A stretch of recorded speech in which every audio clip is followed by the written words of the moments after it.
Là où il y a le plus de fuites, c'est aux frontières avec la Chine et la Russie. Et pour autant, c'est pas si simple.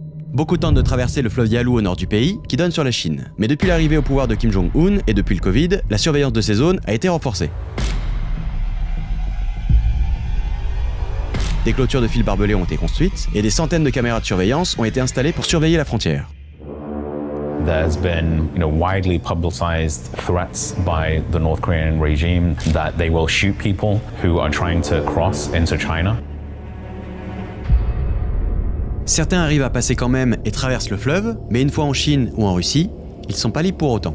Parce qu'une fois dans ces pays, s'ils se font arrêter, ils sont pas considérés comme des réfugiés politiques, mais comme des immigrants illégaux.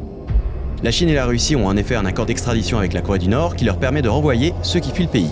Ils sont alors envoyés dans des camps de travaux forcés où ils peuvent être torturés, voire exécutés. Donc, une fois sortis du pays, ils doivent traverser la Chine pour atteindre soit la Mongolie, soit la Thaïlande ou le Vietnam, parce que la Birmanie et le Laos, ils ont aussi un accord d'extradition avec la Corée du Nord. Une fois sortis de la Chine ou de la Russie, ils peuvent partir en avion pour la Corée du Sud où ils seront protégés. C'est une fuite qui peut prendre de 2 à 6 mois et peu de Nord-Coréens arrivent au bout.